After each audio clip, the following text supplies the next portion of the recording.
Soy Pablo Veloso de la Espada de Damocles en esta maratón de la libre expresión. Hablaremos de cosas como los derechos de autor o el patrimonio intelectual, acerca de las cosas que se crean, que los artistas van creando. Hablaremos acerca del ser humano, del individuo, pero lo haremos a nuestro estilo, al estilo de la Espada de Damocles, que es un estilo rodeado de historias, de mitos, de cuentos, de leyendas, de mucho color. ¿Y saben qué les traigo hoy? Les contaba que en esta soledad, en esta polaridad, porque estoy hoy sin Urbasi, así que estoy simplemente con el aspecto masculino, así que notarán que este programa tiene otro cariz hoy. Pero bueno, es el cariz de una maratón, un programa informal que no sigue los patrones normales de la Espada de Damocles. Sin embargo, tiene todavía ese perfume. Les traigo hoy una historia de un personaje rebelde, porque el tema de hoy tiene que ver con la rebeldía, tiene que ver con luchar por aquello que uno considera valioso, que uno considera apropiado. Así que los dejo con esta melodía unos instantes más para presentarles al personaje que vamos a ver. Viento de libertad, sangre combativa, en los bolsillos del pueblo la vieja herida. Vamos a conocer a un personaje muy especial, antiguo, pero siempre vigente. Vamos a presentarlo.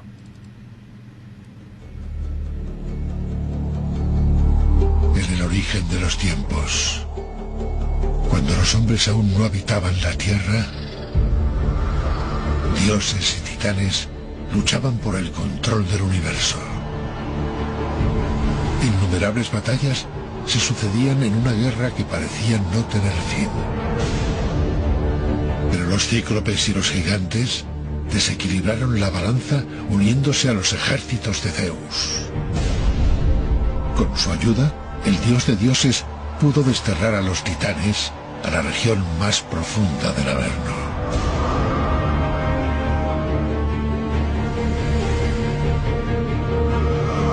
Pero a pesar de su victoria, algunos titanes consiguieron escapar. Y aunque la mayoría se plegó rápidamente a su voluntad, un joven titán llamado Prometeo se atrevió a desafiar su reinado.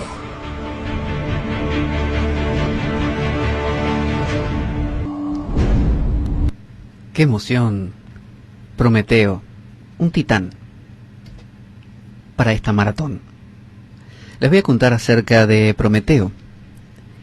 Y es un personaje que refleja muchos de nuestros comportamientos, muchas de esas luchas que reivindican, como vemos hoy en día, los derechos de las personas, y se lo juegan todo.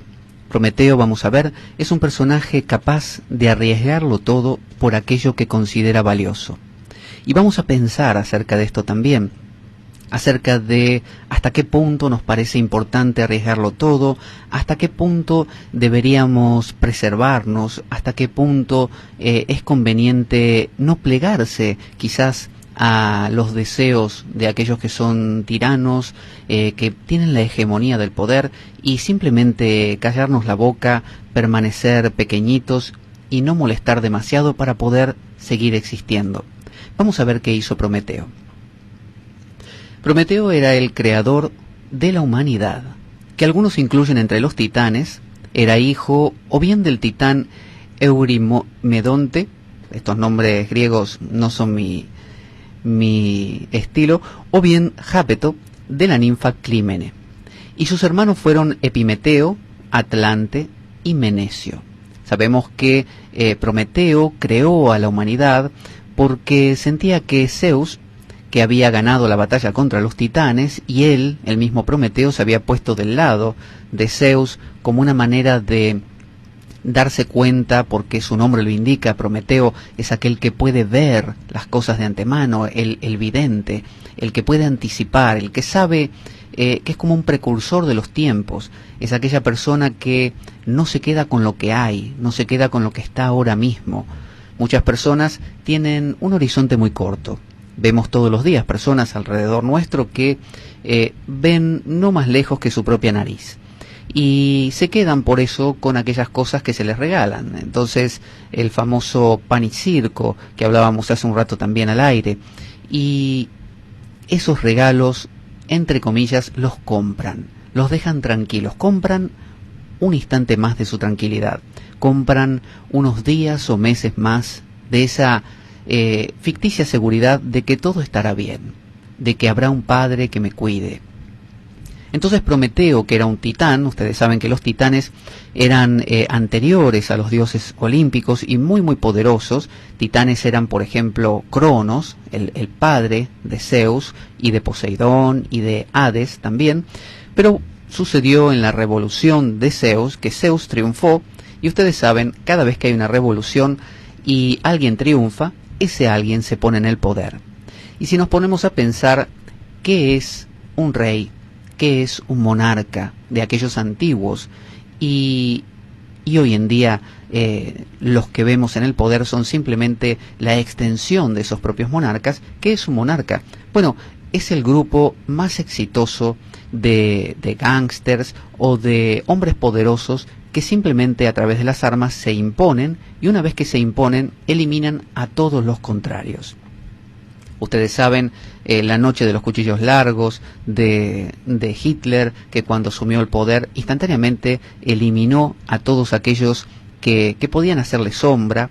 Y lo mismo pasa con todo movimiento político, desde el peronismo en la Argentina o aquí en España o en cualquier otro lugar del mundo donde alguna persona asume el poder, a veces de forma muy ostentosa, es decir, eliminando a través de la sangre, matando a las personas, y otras veces hay muchas otras formas de matar, que son, por ejemplo, impedirles a esas personas el acceso a bienes básicos, impedirles el acceso a posiciones laborales o posibilidades de libre expresión, como estamos hablando hoy, aquí en la espada de Damocles, y esas son formas también de matar a una persona. Porque una persona es la posibilidad de ser único, de decir, yo soy parecido a fulano que está aquí al lado mío, pero a la vez soy diferente. Tengo cualidades, particularidades que me diferencian. Y Prometeo había sentido el triunfo de Zeus y vio que logró el poder, como siempre concedió muchas cosas. Zeus era el Padre Celestial, que el dios cristiano heredó posteriormente muchos de sus nombres. El mismo nombre Dios proviene de Theos en latín y de Zeus en griego, ¿no es cierto? Así que Zeus se puso como el dios supremo y rigió a su manera. Y Prometeo sentía que eso no era correcto, que había un elemento ahí de despotismo y una falta de libertad, de opciones para esa gente que estaba en la tierra o que podía estar en la tierra. Es decir, podía haber algo más aparte de Zeus, y quiso crearlo. Prometeo los creó. Prometeo nos creó, según este mito. Entonces dice que Atalante y Menecio se unieron a Crono y a los titanes en la guerra infructuosa contra los dioses olímpicos. Como decíamos, Zeus mató a Menecio con un rayo, pero perdonó a Atlante, a quien condenó a soportar el peso de los cielos sobre sus espaldas para toda la eternidad. Ustedes saben que cuando un tirano asume el poder, decíamos, elimina a todo lo que le haga sombra, y otras veces castiga simplemente como una manera de ejemplificar, como una manera de decir, miren, esto es lo que les puede pasar si ustedes no se portan bien, y el portarse bien significa acatar todo lo que yo digo. Entonces Atalante, que era el padre de las Pléyades, de las Híades y de las Hespérides, y ha sostenido los cielos desde entonces, excepto cuando Heracles lo relevó temporalmente de la tarea. Algunos dicen que Perseo petrificó a Atlante, convirtiéndole en el monte Atlas, cuando le enseñó la cabeza de la gorgona, pero eso es parte de otro mito. Volvamos a Prometeo. Prometeo, que era más sensato que Atlante, previó el resultado de la rebelión contra Crono y por lo tanto prefirió luchar al lado de Zeus. Fíjense lo que hizo Prometeo.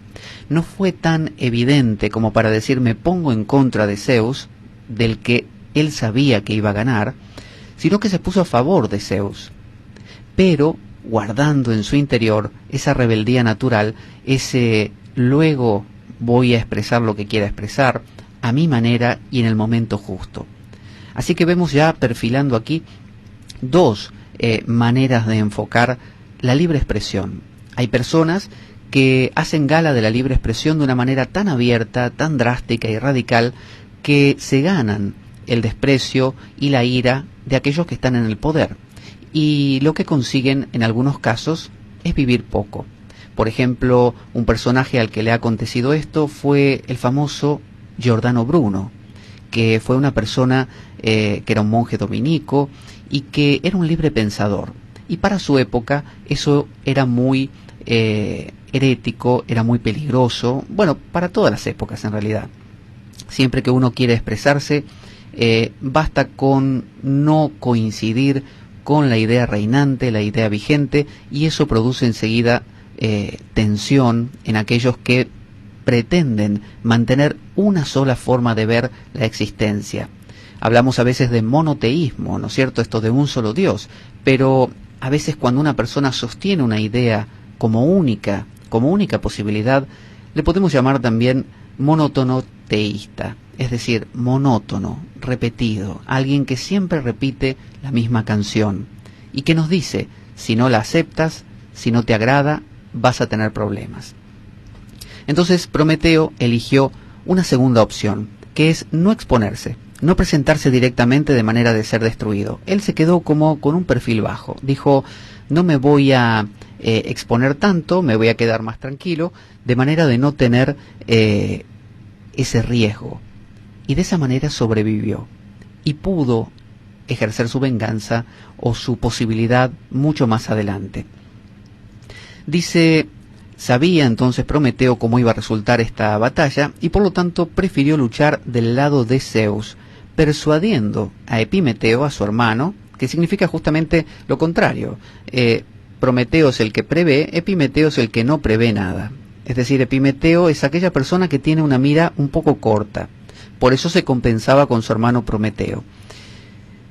Le sugirió a Epimeteo hacer lo mismo, cosa que Epimeteo hizo y por eso sobrevivió. Desde luego era el más sabio de su raza, Prometeo. Y Atenea le enseñó arquitectura, astronomía, matemáticas, navegación, medicina, metalurgia y otras artes útiles, que él transmitió a la humanidad que él mismo creó. ¿Y saben cómo la creó? La creó con barro, es decir, con agua y tierra. No sé si eso les recuerda algo, les hace pensar en alguna cosa conocida.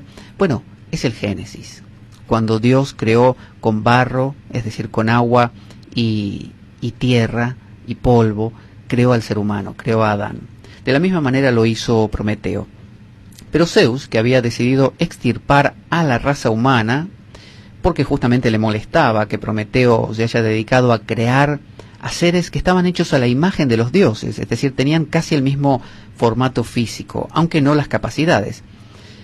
Y solo la perdonaba debido a la insistente petición de Prometeo, que le decía, por favor, Dios Supremo, no destruyas a la humanidad, perdónalos, espera un poquito. Entonces Zeus aguantaba, pero empezó a enfadarse por sus crecientes poderes y talentos, porque todo lo que aprendía Prometeo de Atenea, que era la diosa de la justicia, de la sabiduría, se lo iba enseñando a la gente. Y ustedes saben que la información es peligrosa. Información significa dar forma, informar. Cuando alguien me cuenta algo, por ejemplo me dice, mira, hubo un accidente aquí en la esquina, yo doy forma a eso que me están contando y empieza a ser una cosa para mí, un evento, algo que hasta hace un rato no existía, ahora existe. O si me dicen, mira, esta es una mala persona, es decir, esa persona que para mí hasta ahora no tenía forma, ahora empieza a tener forma, es decir, forma de malvada, por ejemplo, o de buena, o de inteligente. Entonces, la información nos forma, nos da la posibilidad de construir un mundo. Hasta que no se nos informa de eso, eso no existe para nosotros. Por eso Por ejemplo, hay una película muy conocida que circula por ahí, donde se cuenta que cuando llegaron a América las carabelas de los conquistadores españoles, los indígenas que miraban esas carabelas no las reconocían, no sabían qué eran, veían una mancha en el horizonte. Y uno dice, ¿cómo van a ver una mancha en el horizonte? Si todo el mundo sabe que eso es algo que está navegando sobre las aguas. Pero si uno nunca vio un barco de ese tamaño, más que una pequeña canoa, no puede concebirlo. No tiene la forma, no tiene nada que le dé forma o le permita dar forma a lo que es un barco de ese tamaño. Así que ese indígena lo que veía ahí era simplemente poco más que una mancha. De manera tal que información implica creación. Cuando alguien me informa de algo nuevo, yo empiezo a creer en eso y a crearlo. Es decir, porque lo creo de crear, lo creo de creer. Entonces empiezo a creer aquello que empiezo a dar forma a través de algo que me cuentan. Entonces fíjense, en la época de los esclavos, por ejemplo, en los Estados Unidos, los esclavos negros que trabajaban el azúcar, el algodón y esas cosas, los psiquiatras de esa época habían desarrollado la idea de que había un síndrome, ¿no es cierto? Como ahora está el síndrome del niño nervioso en el colegio, que tanto se ve, o el síndrome psicoanalítico de la castración, ¿no? El trauma de la castración, o de la envidia del pene y todas esas cosas. Bueno, habían inventado uno que consistía en que el esclavo que quería huir. Supónganse que usted era un esclavo que trabajaba de sol a sol, torturado por sus patrones, a latigazos y cosas por el estilo, en condiciones muy, muy drásticas, y de repente se le ocurría, como a cualquier hijo de vecino, irse. Usted decía, esto no va más, yo me quiero ir a mi casa, me quiero ir de acá.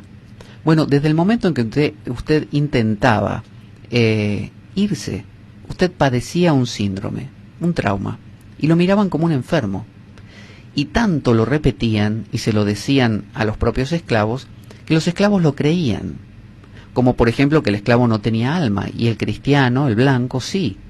Que el indígena aborigen americano no tenía alma, y el occidental europeo sí.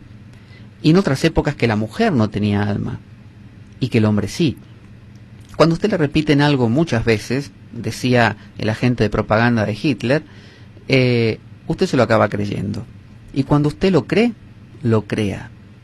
Y si lo crea de crear, existe para usted. Y desde el momento en que uno empieza a creer que escaparse de un campo de concentración, de un sembradío de algodón o de azúcar en la época de la colonia, de una situación de opresión laboral, de una situación social de opresión por parte de un gobierno, por parte de algún regente en algún ámbito de la sociedad, cuando usted empieza a querer irse o cambiar esas cosas, protestar, digamos, usted es visto instantáneamente como un enfermo. La sociedad lo mira como una fuente de problemas, como lo fue Giordano Bruno en esa época, cuando tenía ideas diferentes a la iglesia, como por ejemplo que Dios no solo estaba en todas las cosas, sino que era todas las cosas, y se lo acusó de panteísmo. Y también decía que si existía este mundo, también podían existir otros, y que si había seres humanos, podía haber otros mundos con otros seres similares, donde Dios también les revelara su verdad ahí. Por lo tanto, eso no cayó nada simpático a las autoridades, y lo vieron como un problema. Pero la sociedad, si ustedes ven películas donde van a ejecutar personas, en la guillotina, por ejemplo, o en la horca, ¿la gente qué hace? La gente insulta al que van a ejecutar, ni lo conoce, no sabe en el fondo ni por qué. Lo más probable es que haya sido un ajusticiamiento político, porque ladrones y cosas por el estilo cada tanto ajusticiarían, pero gente que no convenía que estuviera ahí, eso ocurre todos los días. Y bueno, la gente que está ahí mirando, lo que hace es insultar, porque está acostumbrada, la costumbre, la repetición, hace que usted crea, que usted le dé forma a una realidad, y esa realidad dice que solo el rey, que es un descendiente directo de Dios, es quien tiene el patrimonio de decidir qué es correcto y qué no, y que el modo de vida de la esclavitud es un modo correcto, y que las mujeres no tienen alma, y que, y muchos y que. Entonces, en el momento en que usted cuestiona, los demás, como un mecanismo de seguridad que tiene ese propio sistema, lo acusan. Y además lo van aislando, lo marginan, como el loco de la familia, el enfermo, la oveja negra. Y de esa manera, en algunos casos lo disuaden. Usted empieza a pensar y a recapacitar, bueno, si tanta gente me está diciendo que es incorrecto lo que digo, si tanta gente va en la dirección contraria, algo debe andar mal. Sin embargo, me acuerdo de un cuento, un chiste, donde una persona que iba por una avenida muy transitada y muy ancha, iba a contramano, y es decir, en la dirección prohibida, la contraria a los coches, y venían muchos coches de frente. Y el hombre escucha por la radio, tengan cuidado porque hay un loco por la avenida que está yendo en la dirección contraria. Y el hombre entonces exclama, dice, ¿un loco? Dice, hay un montón de locos que están yendo en la dirección contraria. Él creía que los demás eran los que estaban en la dirección contraria. Y la primera reacción ante esta historia es pensar, bueno, el hombre está loco porque es el único que va en la dirección contraria. Pero ¿cuántas veces ha habido un Prometeo, que ahora vamos a conocer también sus detalles? Ha habido un Lutero, ha habido un Giordano Bruno, ha habido un Copérnico, un Galileo, que dijeron cosas, fíjense, tan locas, tan extrañas, tan increíbles, como que la Tierra giraba alrededor del Sol. ¿Pueden ustedes creer que alguien diga semejante estupidez? Que la Tierra gira alrededor del Sol, si todos sabemos que es el Sol el que gira alrededor de la Tierra. Esto decía la Iglesia. Y decían, ¿para qué vamos a mirar por un telescopio? Si la Biblia ya dice que el Sol es el que se mueve. En muchos pasajes de la Biblia dice que el Sol sale y se pone. Si la Biblia lo dice, ¿para qué vamos a hablar del giro de la Tierra? Y los negaban. Y la gente, acostumbrada a ese paradigma, a ese episteme, a esa epistemología, a esa manera de ver la vida, también lo negaba. Entonces, ¿cuántos Prometeos hay que van a contramano? ¿Cuántas veces tú, que estás oyendo este programa, sientes que piensas diferente, que tienes ideas y esa intuición de fondo de que esto no va, esto no está bien, esto podría ser de otra manera?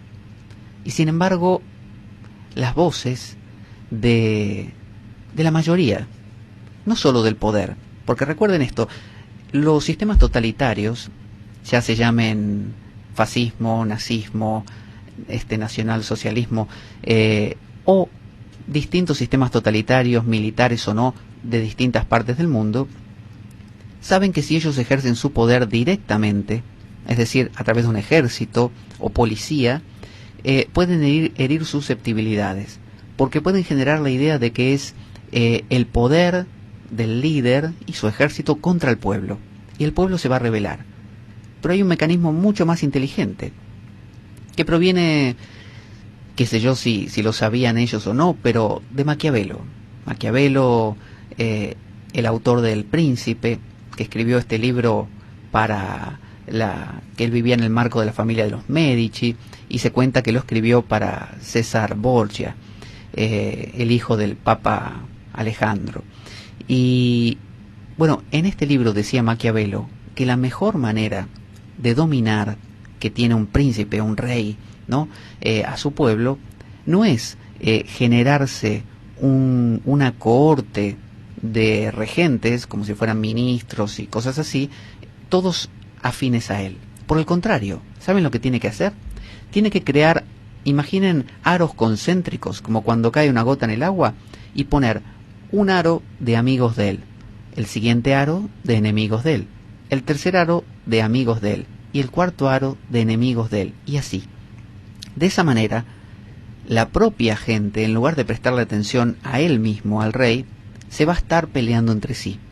Entonces, los sistemas totalitarios utilizan la denuncia, incentivan a la gente a que mire mucho a su vecino, y llame, y diga, sí, estoy hablando con la autoridad, sí, ¿qué necesita? Mire, estoy viendo algo raro en mi vecino. En algunas épocas, esto implicaba la muerte de aquel, del denunciado. En la época de los primeros judíos conversos en España, por ejemplo, estoy viendo que el vecino que se dice cristiano, que se bautizó hace poco, está haciendo un rito judío. Y eso bastaba para que lo vengan a buscar y lo maten. Lo agarraba la Inquisición. Esta mujer la he visto con unas hierbas medicinales, es bruja. Y la mataban. Y en épocas más recientes de las dictaduras europeas y americanas, bastaba con decir, este tiene un libro de comunismo. Se lo vi. Estaba leyendo a Marx. Estaba leyendo, o estaba hablando en un bar, yo lo escuché hablar y citar alguna cosa media revolucionaria, media, dirían acá en España, roja, y eso bastaba para que se lo llevaran. Entonces, ¿qué pasa? Empieza a haber como una especie de paranoia de que mi vecino me puede denunciar. Mi vecino, el que yo veo todos los días cuando salgo a la calle. Entonces, ¿qué debo hacer? Tengo que fingir. Y tengo que fingir bien. Porque si doy la pauta, aunque sea en lo más pequeño, de que estoy en falta, puedo tener problemas. De esa manera se produce un mecanismo de autorregulación, donde todos están cuidándose de todos desconfían de todos actúan ante todos, y así el pueblo mismo se desgasta y se autoobserva, con lo cual las autoridades no tienen más ese problema de tener que estar encima, porque tienen informantes por todos lados, aprovechando la avaricia de la gente, porque ustedes saben que a los judíos en la época alemana o en la época de los judíos conversos de España se los denunciaba porque convenía. Si yo denuncio a mi vecino judío, después me quedo cuando se lo llevan con su casa, con sus cosas y su dinero. Entonces, el ser humano es complejo y estos métodos ayudan a que uno se convierta en un aliado, en parte del mecanismo de ese poder hegemónico. Aunque haya a veces algún Prometeo, que a veces terminan, obviamente en el cadalso, terminan ahorcados, quemados, como Giordano Bruno, o como Prometeo, que ahora vamos a ver, también en complicaciones. Por eso los invito a pensar en estas cosas mientras vamos a una pausa musical. Voy a buscar aquí una canción, vamos a ver qué les puedo poner.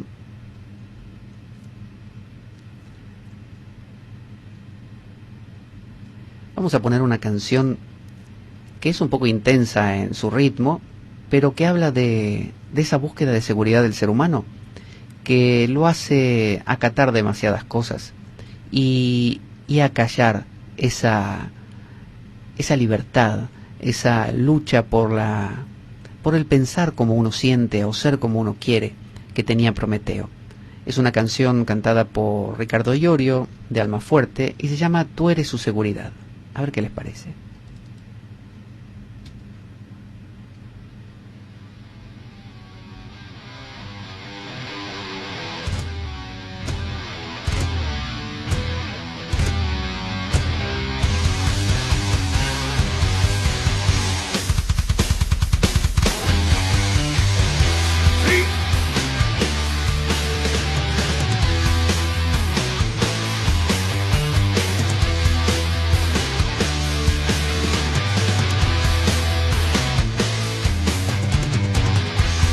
Ajeno al tiempo, sé que quisiera seguir, pero mil voces te ahogan para que formes la cola del seguro porvenir. Por eso te vi escapando en las horas sin sol, en las miradas oscuras que aprobaron las torturas del fugado represor. Son quienes no alcanzan la paz por sus viejos miedos y hoy esperan de vos seguridad, sí de vos.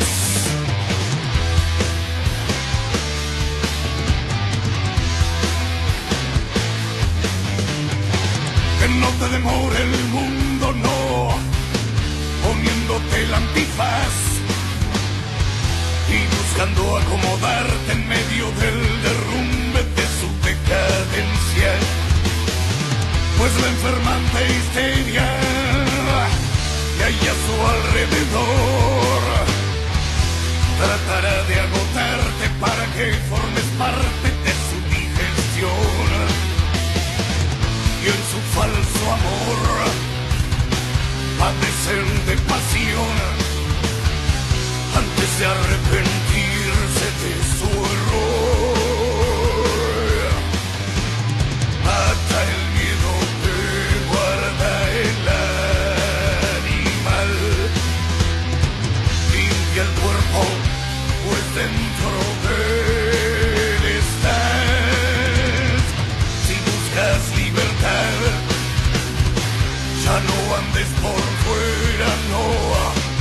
Hombre de mil nombres, nace ya, nace ya.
Aquí estamos en la espada de Damocles, en plena maratón de la libertad de expresión, hablando sobre temas, bueno, candentes.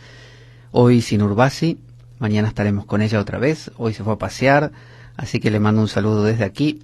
Que la pase bien, que disfrute del sol, del día. Y bueno, seguíamos hablando acerca de Prometeo, que es el tema que estamos tocando hoy. Y más tarde tocaremos un tema que va a dar bastante que pensar. Así que decíamos que Prometeo era como la imagen de aquella persona que descubre que las cosas no son como siente que deberían ser, siente que hay algo que no coincide del todo, que no puede encontrar el canal o la forma de expresarse tal como le gustaría, así que se convierte en el rebelde. ¿Qué es el rebelde? Bueno, el rebelde es aquella persona que decide cambiar las cosas, que no está satisfecha con las cosas como están funcionando. Y decíamos que había diferentes formas, y una de las formas era hacerlo veladamente. Así que, fíjense, la ironía, a veces, la sorna, el sarcasmo, esto de reírse en la cara de alguien, pero sin decírselo directamente. Cuando uno se pone frente a un tirano y le dice a la cara las cosas, probablemente ahí acabe su vida. Recuerdo a Humberto Maturana, un biólogo chileno que todavía vive, que pasó la época de la dictadura chilena, muy difícil, con el famoso Pinochet, y en una de esas ocasiones tuvo un encuentro personal con Pinochet, y decidió prácticamente burlarse de él, hablarle de una manera velada, pero diciéndole cosas fuertes, como diciéndole, no me callo, pero no te lo digo de una manera que te ponga en evidencia, ni siquiera una manera que quizás puedas comprenderme del todo, porque si lo hiciera, sabría que estarías obligado a acabar conmigo. Entonces, volviendo a la historia de Prometeo, el titán, se cuenta que un día en que tuvo lugar una disputa en Sición sobre cuáles de las proporciones de un toro sacrificado había que ofrecer a los dioses y cuáles había que reservar a los hombres, Prometeo fue elegido para actuar como árbitro. Ustedes saben que a los dioses se les solía ofrecer la grasa de las carnes, quizás porque era lo que más fácil se consumía y se evaporaba como humo, entonces se pensaba que subía hacia los dioses. Entonces Prometeo vio aquí una oportunidad para mostrar con un poco de rebeldía, demostrar como un no acatamiento de la ley absoluta o como una manera de protestar contra la postura de Zeus como supremo conocedor de todo. Para ello desolló y descuartizó un toro y cosió su pellejo para formar 2 bolsas abiertas, que luego llenó con lo que había cortado. Una bolsa contenía toda la carne, pero esta estaba oculta debajo del estómago, y la otra contenía los huesos, ocultos bajo una buena capa de grasa. Así que ustedes saben lo que eligió Zeus. Cuando le dio a Zeus a elegir entre ambas, Zeus eligió la bolsa que contenía la grasa encima, porque es lo que vio, y los huesos abajo. Cuando lo hubo hecho, obviamente, todos se rieron de él por lo bajo, como diciendo, qué idiota que es Zeus, que pretende ser sabelotodo o omnisciente, y resulta que no se dio cuenta que debajo de la capa de grasa, que era lo evidente, estaban los huesos. Entonces castigó a Prometeo negándose a entregar el fuego a la humanidad. Le dijo, sí, muy bien, me hiciste esto, ahora voy a quitarle a la humanidad el fuego. Y ustedes saben que el fuego es como si ahora nos quitaran la electricidad, ¿no es cierto? Todo lo que tenemos como avances y posibilidades de extender nuestros sentidos, como es la radio, la televisión, se acabarían. El hombre antiguo de la época de Prometeo, al no tener el fuego, ya no podía, por ejemplo, cocinar sus alimentos. Se veía obligado a comer cosas crudas. Ya no podía darle forma a los vasos para beber el agua, los vasos de barro, no los podía cocer. No podía forjar metales, que era algo que Prometeo también les había enseñado, porque Prometeo se dedicaba, como les contaba, a informar, ¿no es cierto?, a enseñar. Y la enseñanza abre mundos. Y esto a Zeus ni a ningún tirano le gusta. Todo tirano pretende enseñar las 3 o 4 cosas que le convienen y todo lo demás prohibirlo. Entonces vio Zeus aquí una oportunidad para vengarse de Prometeo, y en realidad de lo que quería vengarse era de la gente. Quería detener el progreso y la mejora de la gente. Así que les quitó el fuego. Los dejó como con nada, básicamente como animales. Entonces Prometeo se dirigió inmediatamente a Atenea, diosa de la sabiduría, rogándole que le permitiera entrar clandestinamente en el Olimpo, cosa que ella le otorgó, le permitió. A su llegada encendió una antorcha con el carro de fuego del sol y seguidamente partió un trozo de carbón candente que metió en el hueco formado por la médula de una gigantesca rama de hinojo. Imagínese usted que va a comprar a la verdulería una rama de hinojo y tiene un tamaño suficiente como para meter un carbón encendido con el fuego de la forja de Festo. Sería colosalmente grande.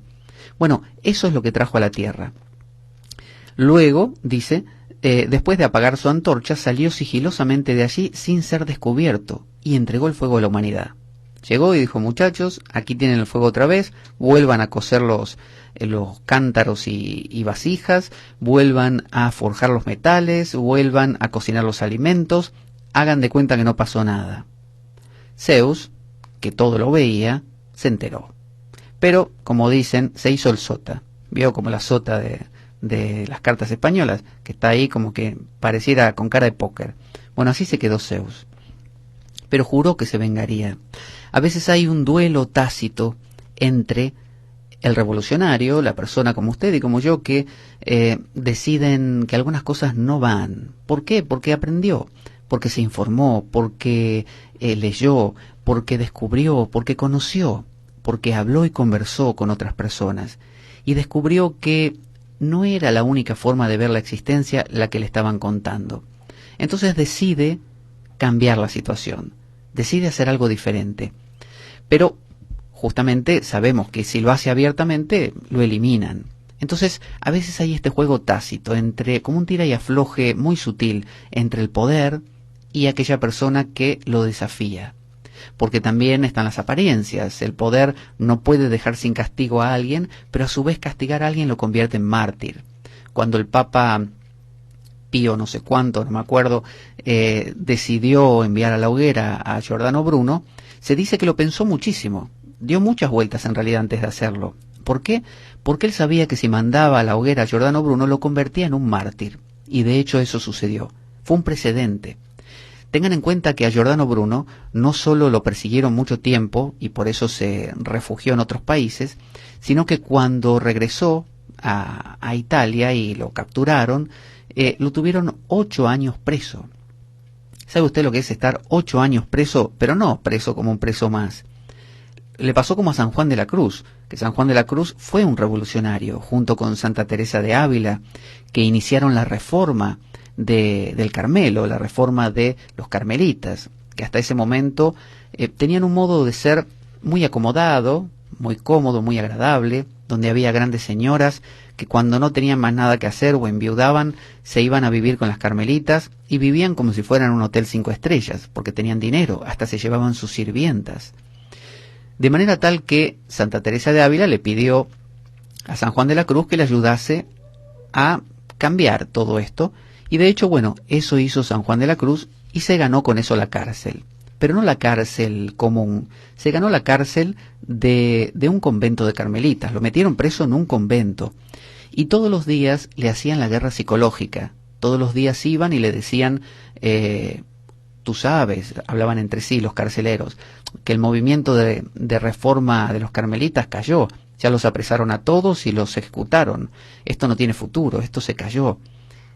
Es decir, trataban de tirarle abajo la moral, además de maltratarlo físicamente, de manera tal que finalmente en el caso de San Juan de la Cruz logró escaparse, y por eso existen hoy los carmelitas descalzos, y de la misma manera Lutero logró huir e impedir que lo mataran, porque los reyes, que estaban cansados de la opresión y de la hegemonía del clero, apoyaron a Lutero, los reyes sobre todo alemanes, o los príncipes alemanes, los nobles, y por eso lo protegieron, lo escondieron, hasta que su movimiento fue tan grande que matar a Lutero no tenía sentido, ya estaba extendido por todos lados.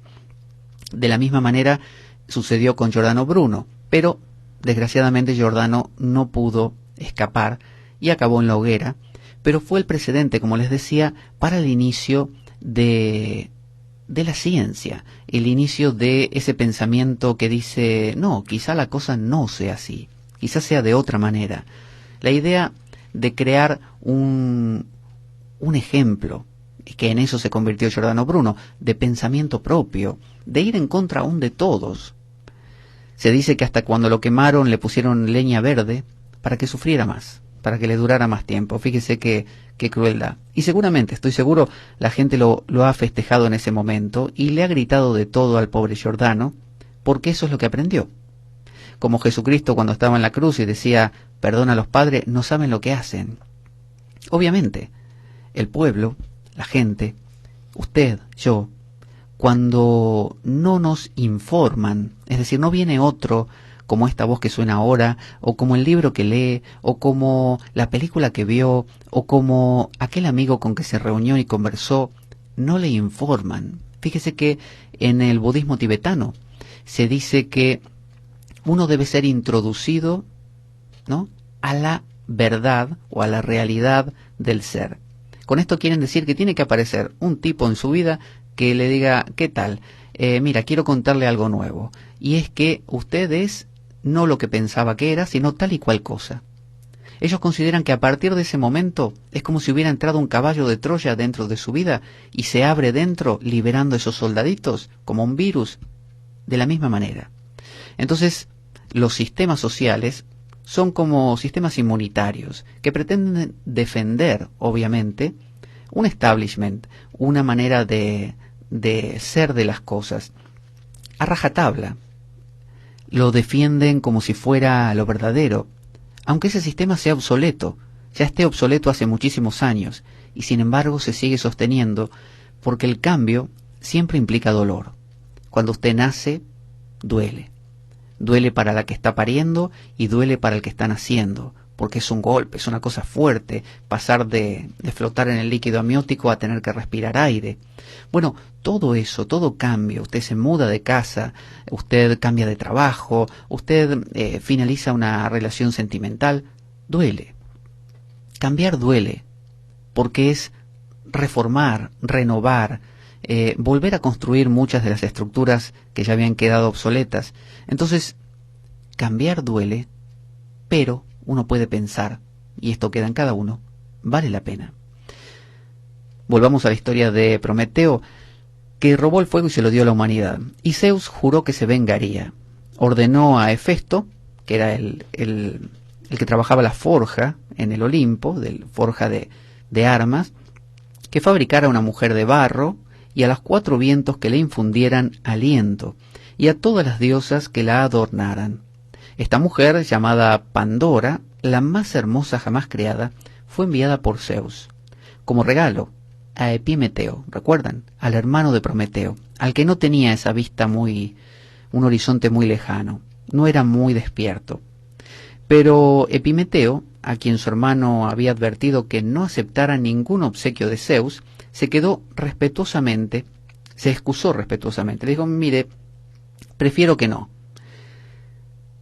Más encolerizado que nunca, Zeus mandó encadenar a Prometeo, desnudo, a un pilar en las montañas Cáucasas, donde un ávido buitre, o un águila, dicen algunos, el águila de Zeus, le iba arrancando trozos del hígado durante todo el día, causándole un dolor que no tenía fin, porque cada noche el hígado volvía a crecer, hasta estar nuevamente entero.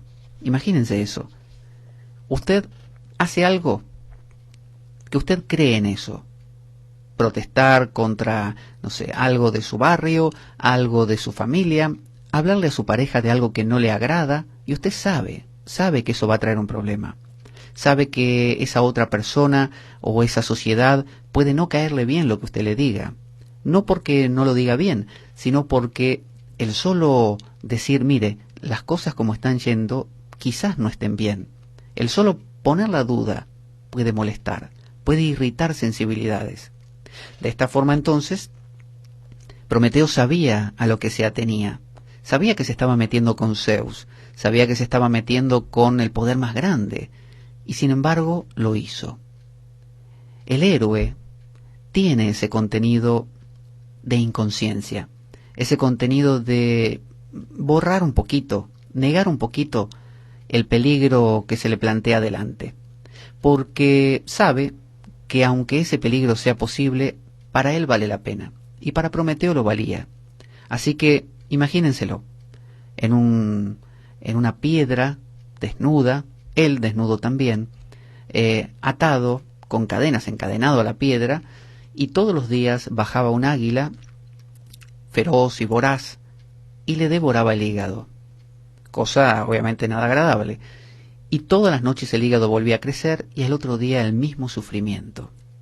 Pero en el fondo, en el medio de ese dolor, tal como la imagen que vuelve a repetirse, que es el mito también de, así como hay mitos griegos, hay mitos cristianos, el mito de Jesús en la cruz, también sacrificándose por, como se dice, los pecados del mundo, es decir, haciendo de él justamente el cabrito o la oveja sacrificial, es decir, voluntariamente caminando hacia el dolor, sabiendo que eso iba a traer una consecuencia, que valía la pena, que el riesgo siempre iba a estar ahí, pero valía la pena. Entonces, Zeus excusó su salvajismo haciendo circular un rumor falso. Esto siempre sucede. Es, no, Giordano Bruno lo vamos a quemar, pero bueno, porque él no solo escribió eso, sino que además, y se inventan algo, para que la gente, ahí la informan, le dan forma, la convencen de que él es una mala persona, que, no sé, que ha violado a una mujer, se ha comido a un niño, o lo que fuera. Y de esa manera garantizan que su posición de poder sigue estando vigente, porque tienen al pueblo con ellos. Eso tiene que ver con los medios de comunicación. Por eso, todo gobierno totalitario, primer cosa que hace es manejar los medios de comunicación. En el caso, por ejemplo, aquí en Radio Cuca, donde la comunicación, la difusión de ideas es totalmente libre, eso no sucede.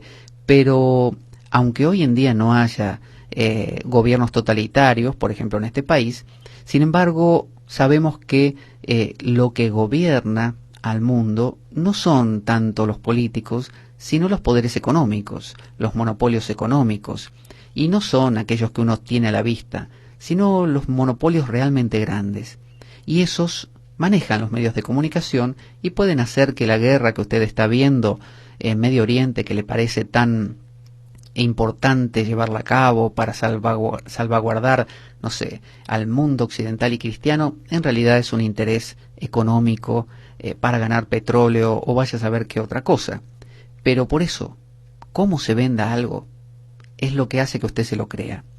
Y volviendo a Hitler, que era un personaje que dentro de su crueldad era muy despierto, él decía esto: cuando usted diga una mentira muy grande, no diga una mentira pequeña, porque si usted dice una mentira pequeña, se ven los límites de la mentira. Es decir, yo se la pongo frente a los ojos, le pongo una plantita, y usted ve los límites de la planta, pero le pongo un árbol, y usted no ve el bosque, porque el árbol ocupa toda su visión. Entonces, él decía, si vamos a mentirle a la gente, mintámosle de una manera tan colosalmente grande que no se den cuenta que es una mentira. A veces, las mentiras que oímos cotidianamente, acerca de cualquier cosa, de realidades sociales, económicas, políticas, religiosas también, son de una dimensión tan colosalmente grande que no dejan espacio para dudas. Como cuando hablábamos de esto de los esclavos de los campos de azúcar o de algodón, que se les decía que escaparse de esos campos o intentarlo era propio de una patología psicológica. Cuando la mentira es tan grande y la esclavitud se da por sentado 100%, no hay espacio a cuestionar la esclavitud. Pero cuando vemos que hay esclavitud aquí y allá no, entonces decimos, pero ¿cómo puede ser? Y ahí dudamos. Pero tiene que haber alguien que nos venga a contar, porque donde estamos siempre se nos cerca un poquito para que no tengamos esa visión de conjunto, esa visión de lo otro, y nos quedemos con lo nuestro, como si fuera la única realidad posible. Por ejemplo, en un caso personal, en la República Argentina, donde yo vivía, la seguridad en la calle, en la zona de la provincia de Buenos Aires, era muy incierta. Uno podía perder la vida y puede perderla hoy en día cotidianamente. A uno lo asaltan o lo matan por nada. Y aquí donde estamos, en Asturias, resulta que es diferente, en España, en el norte. Es muy tranquilo y uno puede caminar a las 12 de la noche por un parque y no se preocupa de que le pase nada. Puede pasar alguna cosa en algún caso, pero tiene otra libertad. Pero mientras uno viva en una realidad y no conozca otra, va a considerar que esa realidad es buena, es la única. Y aunque no le guste del todo, no hay otra. Pero cuando uno ve que hay otra manera de enfocar las cosas, ahí empieza a cambiar. Entonces Epimeteo, el hermano alarmado por la suerte de su hermano, se apresuró a casarse con Pandora, a quien Zeus había creado tan insensata, traviesa y perezosa como bella.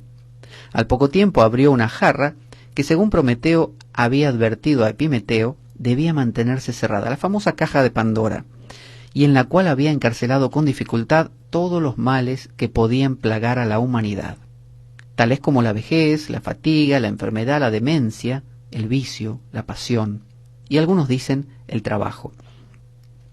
Porque esta idea de que el trabajo es necesario para la vida, que el trabajo dignifica, que el trabajo es salud, piénselo, quizás es una historia que le han contado, para simplemente mantenerlo produciendo. Recuerden que vivimos en un mundo de producción. Cuando usted se postula para un trabajo o mira los avisos, siempre piden una persona con pujanza, una persona productiva, que no teme a los desafíos. Piden a alguien que se comprometa, alguien en quien confiar. Normalmente piden a alguien que se repita a sí mismo cada día, que no cambie, que pueda prometer que va a ser el mismo. Como cuando usted firma el contrato de alquiler, firma el contrato de matrimonio, firma el contrato de lo que fuera. Usted se compromete a, Buscamos eso, seguridad, repetición. No nos gustan las personas que cambian. Nuestra sociedad no quiere cambiar y no le agradan las personas que cuestionan. No le agradan los Prometeos, no le agradan los Radio Cuca, no le agradan los Giordano Bruno, Galileo, Copérnico, no le agradan los Unamuno, no le agradan los Ortega y Gasset, no le agradan los María Zambrano. Fíjense cuántas personas, cuando se dan estas situaciones intensas, como le pasó a estos tres filósofos, Ortega y Gasset, Unamuno y María Zambrano de aquí de España, tuvieron que irse, tuvieron que refugiarse.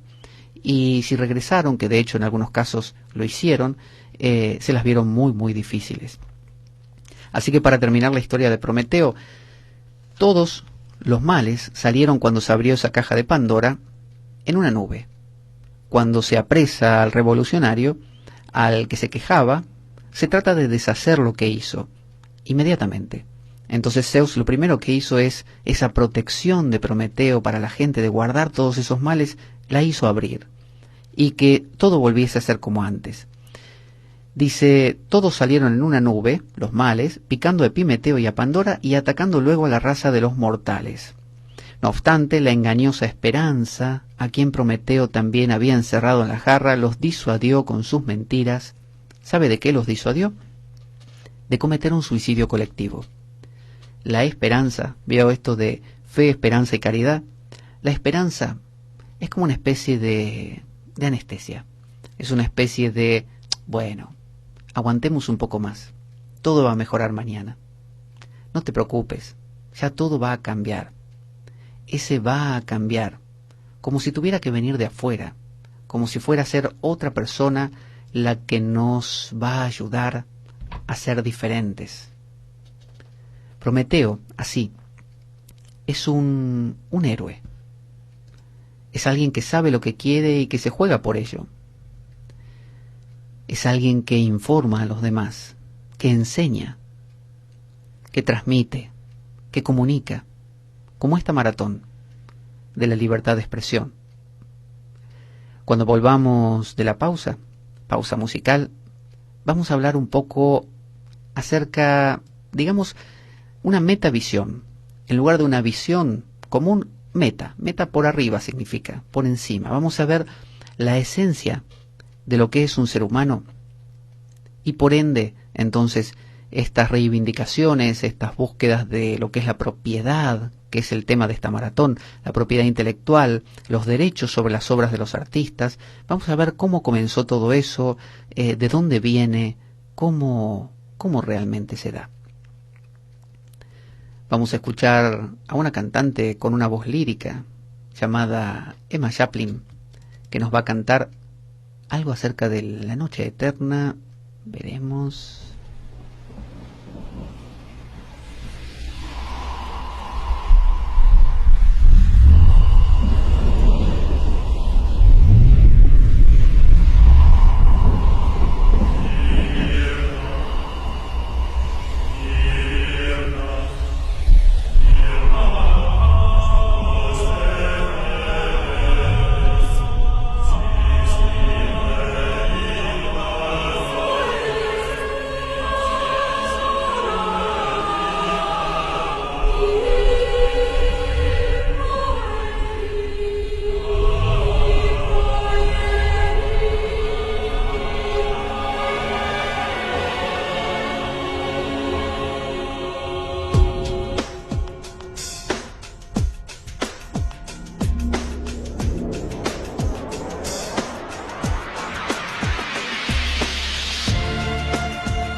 Aquí estamos en la espada de Damocles, en plena maratón, escuchando esta canción de Emma Chaplin. Y vamos a oír a alguien que quizás muchos conocen, que nos va a decir esto. Vencer no es convencer. Venceréis porque tenéis la fuerza, pero no convenceréis porque os falta la razón. Que se celebra pues en la Universidad de Salamanca el Día de la Raza. Y entonces Millán Astray, que se levanta y dice: ¡muera la inteligencia! ¡Viva la muerte! Los legionarios que querían matarle. Bueno, un lío espantoso. Y se metió en su casa y ya no volvió a salir. Menos mal que Pemán echó una mano, porque si no, le aseguro que le podían haber hecho por lo mismo, igual que a Lorca. La nuestra es solamente una guerra incivil. Se habla de una guerra de ideas, pero en esta guerra no hay ninguna idea a debatir. En España hay una epidemia de locura. Estamos ante una ola de destrucción. No se oyen sino voces de odio a la inteligencia y de muerte. Esto es el suicidio moral de España. Una salvajada anticristiana, antieuropea. Esto es la militarización africana pagano-imperialista. Un estúpido régimen de terror. Aquí se fusila sin formación de proceso. Se asesina sin causa. Y sí, son horribles las cosas que cuentan de las hordas llamadas rojas. Pero no hay nada peor que el maridaje de la mentalidad de cuartel con la de la sacristía. Porque el grosero catolicismo tradicionalista español... Y muchas cosas como esta. Hay muchos pensadores, y los ha habido, con ideas muy propias, diferentes a lo que había en su momento, en su entorno. Algunos se han quejado, otros han guardado silencio, prefiriendo, como decíamos, preservarse, y de esa manera seguir existiendo. Pero vamos a ver otro enfoque. Esta maratón tiene que ver, entre otras cosas, con instituciones españolas como AGEDI o SGAE, que son aquellas que existen en cualquier país actual, que se dedican a hacer cumplir ciertas ventajas que tienen los artistas, que consisten en poder cobrar por el usufructo de sus obras. Es decir, si yo soy un artista que compongo una canción y luego alguien compra mi disco, yo recibo el dinero por ello, pero a su vez alguien usa ese disco para ponerlo en un local de venta de alimentos, en un restaurante, por ejemplo. Yo debería supuestamente recibir entonces por ello una ganancia. Estas instituciones se ocupan de esto justamente, a través de asociar a estos músicos o pintores o escultores o poetas, lo que sea, y de esa manera garantizarles que donde quiera que su obra se represente, se reproduzca, se comparta o lo que fuera, ellos reciban una ganancia por ello.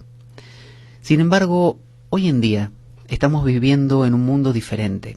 Cuando estas leyes se crearon, estas leyes vienen de muy antiguo. ¿Saben de cuándo? Comienzan a gestarse la idea de necesitar ganar o cobrar por la reproducción, ¿no?, de las obras desde la época de la invención de la imprenta, ya por 1450 o por ahí, cuando Gutenberg, este alemán, creó o inventó la imprenta. Hasta ese momento no había derechos de autor. ¿Sabe por qué? Porque la cultura estaba en los monasterios, solamente ahí.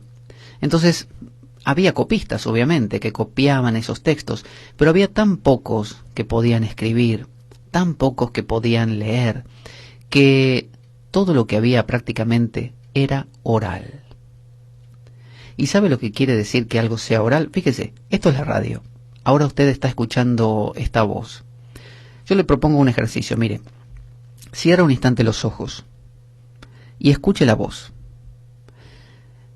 Trate de darse cuenta, mientras escucha esta voz, de dónde viene. Usted dirá, bueno, proviene del altavoz. Perfecto. ¿Hacia dónde va la voz? ¿Usted la puede seguir? ¿Cada palabra que se dice usted la ve irse? ¿Sabe en qué dirección fue? ¿O va en todas al mismo tiempo? ¿Puede usted, una vez dicha la palabra que estoy diciendo, recorrerla de nuevo hacia atrás, como si leyera un libro? No puede, ¿no es cierto? El mundo de los sonidos es un mundo de 360 grados. Es un mundo donde las cosas no van a ninguna parte ni vienen de ninguna parte, solo surgen. Si yo hago silencio ahora y vuelvo a hablar, esa nueva palabra, ¿de dónde vino? Hasta que no la pronuncio, usted no la puede ver, no la puede calcular, no la puede anticipar, porque no la está rastreando, no la está siguiendo. Pero en cambio, abra los ojos ahora y imagine que delante suyo pasa un perro y el perro sale de la sala donde usted está y se mete en otra. Usted lo puede seguir con la visión, inclusive si el perro se aleja en la calle por el horizonte, usted lo puede seguir calles y calles, hasta donde la vista le alcance. Y puede darse cuenta cuando el perro se le acerca. Es decir, crea un contraste entre tal imagen y tal otra. El perro y el árbol, el perro y el coche que pasa. Y así usted sabe, está cerca, está lejos. De la misma manera, cuando entendemos nuestro mundo, lo entendemos visualmente. Y esto no siempre ocurrió así. Esto ocurrió a partir de Gutenberg, a partir de la invención de la imprenta, de los moldes para imprimir los libros. Usted dirá, bueno, antes había escritura también, por supuesto que había escritura, pero sabían escribir muy pocos. En la época de los fenicios, en la época de los egipcios, había escritura también, pero era cuneiforme o jeroglífica o ideográfica, como pasa con los chinos o japoneses, y era algo que solo unos pocos lo tenían. No había soportes, es decir, se escribía sobre, no sé, papel de arroz, sobre papiro. Usted sabe que el Imperio Romano empezó a decaer cuando se complicó todo el tema del papel, ¿no es cierto?, de en qué escribían ellos. Y porque el papel permitía difundir cosas.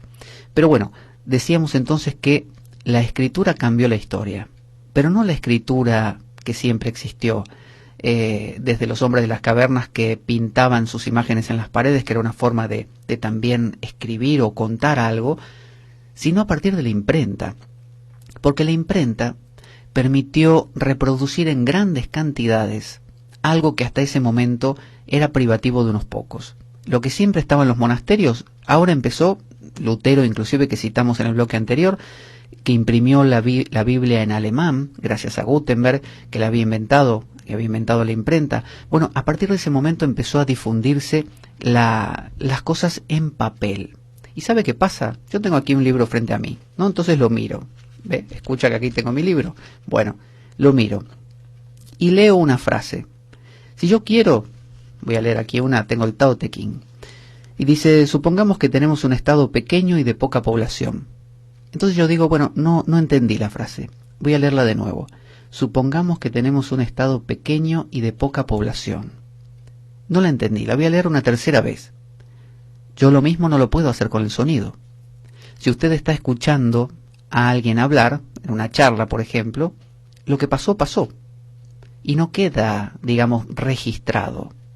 En cambio, en el papel, usted tiene el libro y puede ir hacia atrás inclusive varias hojas, o un capítulo, e ir hacia atrás y empezar a leer desde más atrás. Y ahí surge, ¿sabe qué? El tiempo. Surge la idea de tiempo.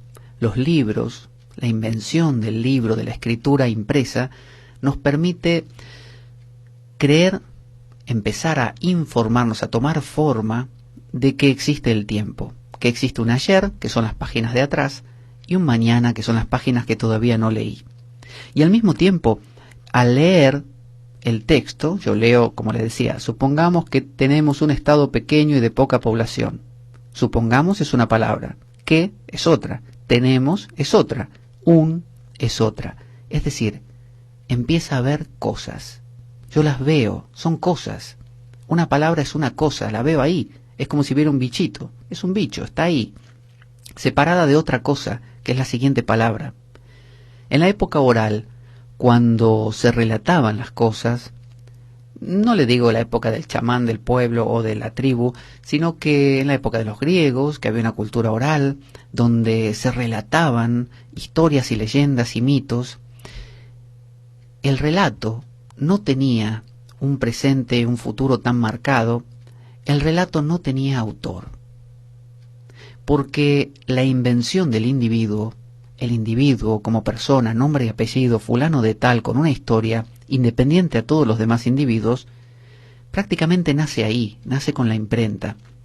Hasta ese momento, el mundo medieval vivía en un ámbito que podríamos decir mítico, en el sentido de mitológico, en un ámbito donde Dios convivía con ellos.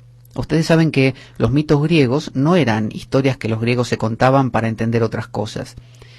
Eran realidad, eran verdad. Zeus estaba ahí, y Prometeo y todos los dioses estaban de verdad, no eran representaciones de otra cosa.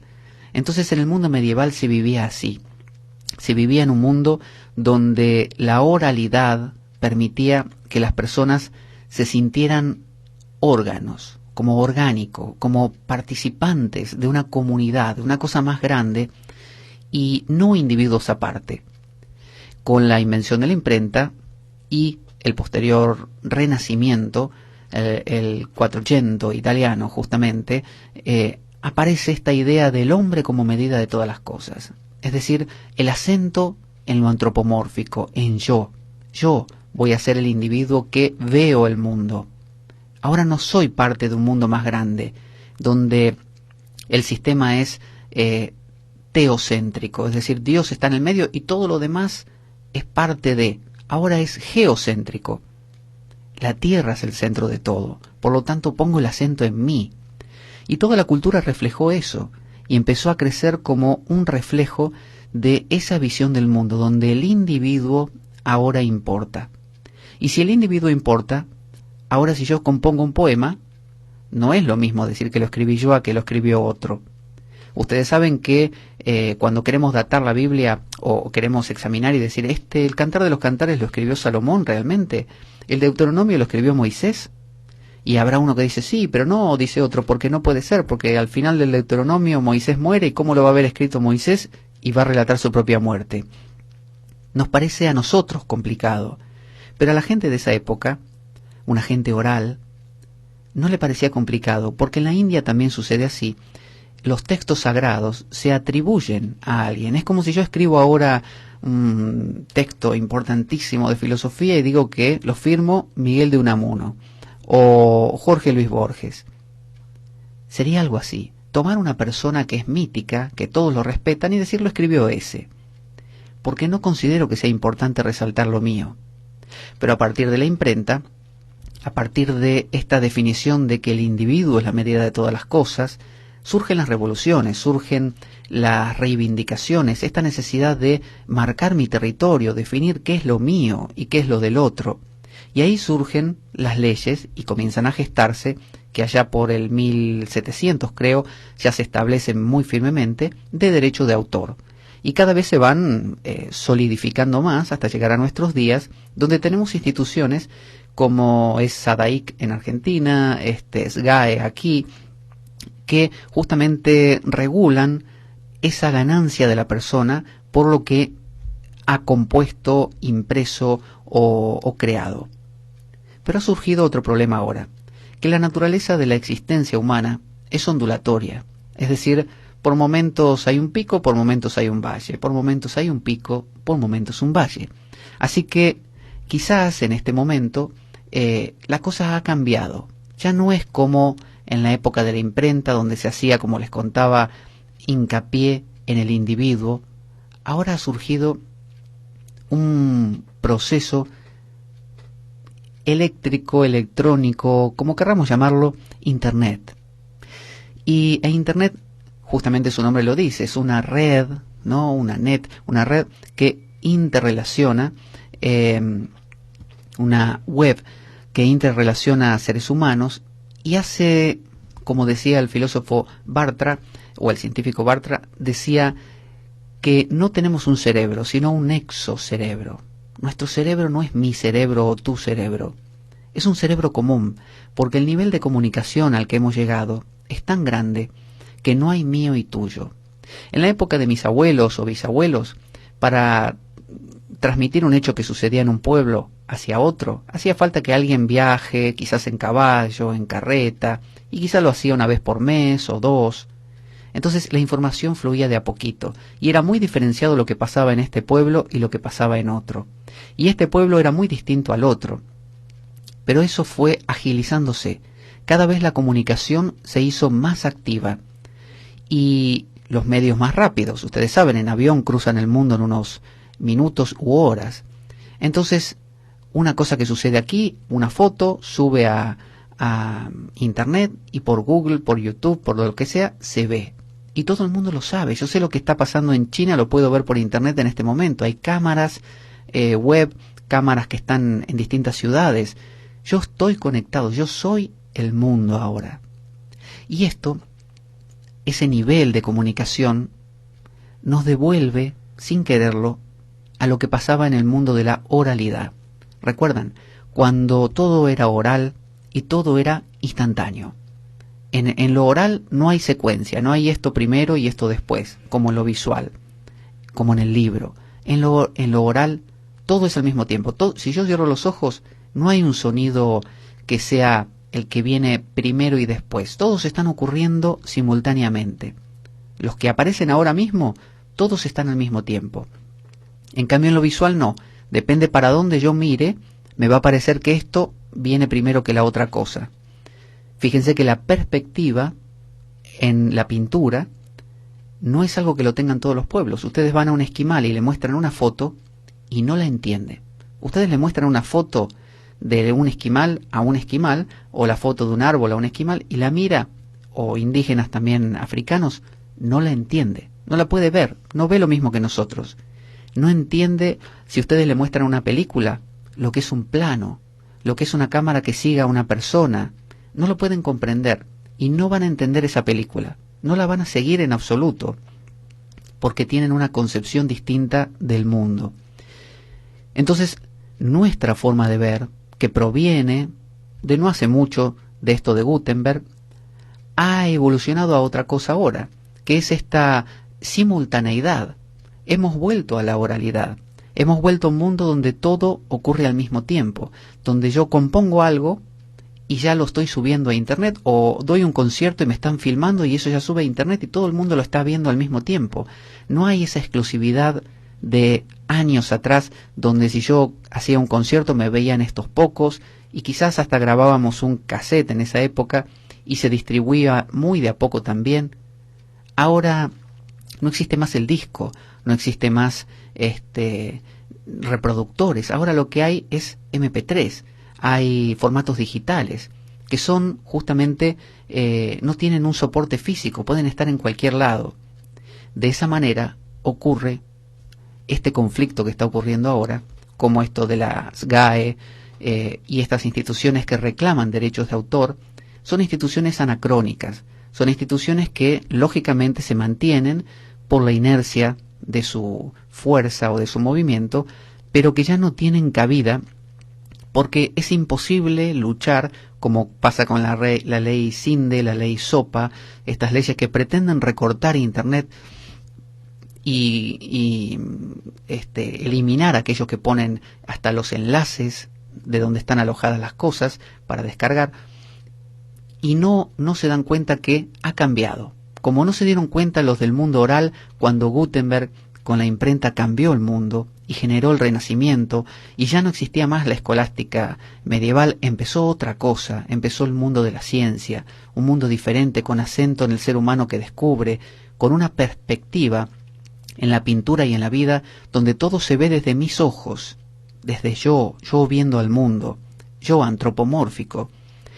Ahora eso ha vuelto a cambiar. Ahora el individuo desaparece otra vez. Ahora ya no somos individuo, ahora somos conjunto, somos grupo. No hay privacidad hoy. Yo no la puedo tener. Lo que estoy ahora emitiendo puede ser grabado en este momento y vuelto a emitir a todo el mundo, y no puedo mantener exclusividad de nada. Hay cámaras en las calles, hay gente con móviles y celulares que van sacando fotos, filmando, y yo puedo estar expuesto a todo en todo lugar. No hay esa exclusividad como para reclamar un derecho